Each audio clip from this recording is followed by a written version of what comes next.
warahmatullahi wabarakatuh. Selamat pagi anak-anak. Apa kabar nih kalian semua? Semoga kalian dalam keadaan sehat ya.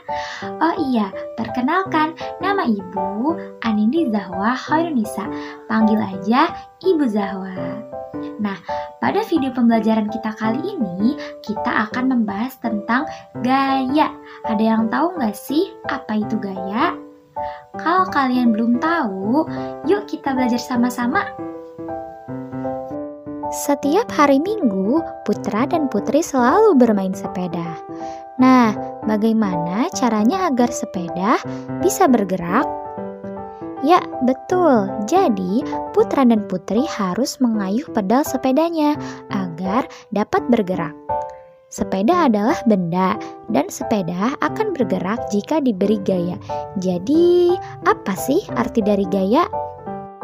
Jadi, gaya adalah tarikan atau dorongan yang diberikan kepada benda, sehingga benda tersebut dapat bergerak. Nah, anak-anak, kita itu menggunakan gaya untuk kehidupan sehari-hari. Terdapat beberapa jenis-jenis gaya, yaitu ada gaya otot, gaya gesek, gaya pegas, gaya magnet, gaya gravitasi, dan gaya listrik. Gaya otot. Gaya otot adalah gaya yang dihasilkan oleh tenaga otot, baik tubuh manusia ataupun tubuh hewan. Nah, contoh gaya otot itu apa sih? Jadi, contoh dari gaya otot itu adalah saat kita berjalan, berlari, dan melompat. Mengapa kita dapat melakukan itu? Nah, kita dapat melakukan itu karena adanya suatu gaya otot. Kekuatan otot kaki kita digunakan untuk melangkah dan mendorong tubuh untuk berpindah tempat. Dan contoh gaya otot pada hewan adalah sebuah delman bisa bergerak membawa penumpang karena adanya gaya otot pada kaki kuda. Gaya gesek. Gaya gesek adalah gaya yang berarah melawan gerak benda atau gaya yang ditimbulkan karena adanya dua benda saling bersentuhan. Gaya gesek terjadi karena sentuhan benda dengan bidang lintasan akan membuat gesekan antara keduanya saat benda akan mulai bergerak hingga benda bergerak. Nah, contoh dari gaya gesek ini yaitu saat mobil sedang berjalan, ban mobil akan bersentuhan dengan permukaan jalan dan bekerja dengan memanfaatkan gaya gesek permukaannya dengan permukaan jalan, sehingga gaya gesek ini disebut dengan istilah grip. Maka dari itu, mobil dapat bergerak. Gaya pegas. Gaya pegas adalah gaya yang dihasilkan oleh kerja benda elastis.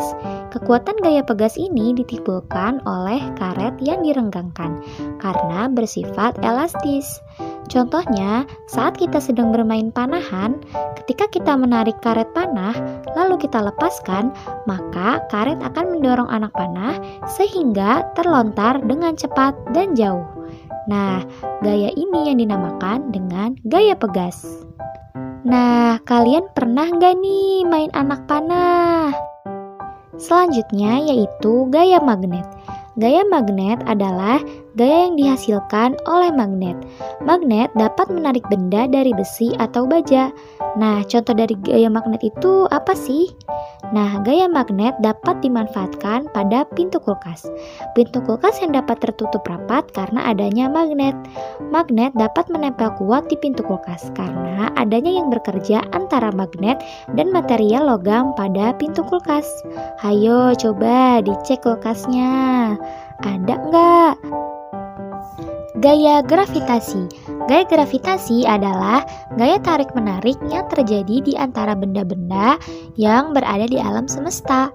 Bumi yang kita tinggali ini juga memiliki gaya gravitasi, yang biasa disebut juga dengan gaya gravitasi bumi atau gaya tarik bumi.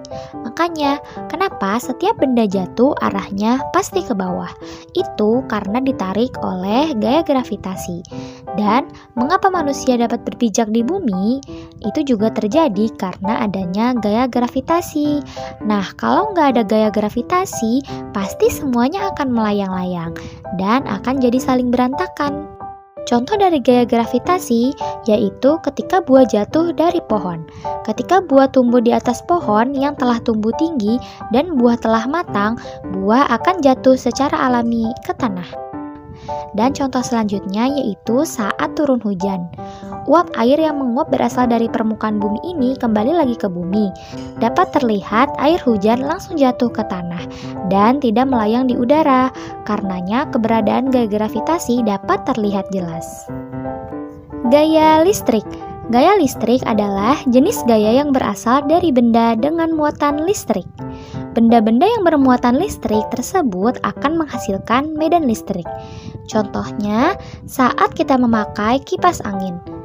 Melalui aliran listrik, maka kipas angin dapat menjadi energi gerak yang kemudian akan berputar.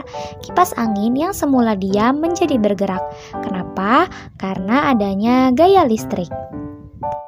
Gaya sangat berpengaruh terhadap gerak benda. Agar dapat melakukan gaya, maka diperlukan suatu energi. Semakin besar gaya yang dilakukan, maka semakin besar energi yang dikeluarkan.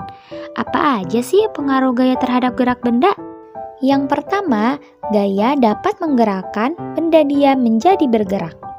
Lalu, gaya juga dapat mengubah kecepatan benda. Gaya juga dapat mengubah arah gerak benda. Dan gaya juga dapat mengubah bentuk benda. Nah, sekarang kalian sudah tahu kan apa itu gaya? Gaya memang sangat penting loh untuk kehidupan kita sehari-hari karena pasti kita melakukannya. Oke, sampai sini dulu ya pembahasan kita. Semoga kalian mengerti. Oke, sampai jumpa kembali. Dadah.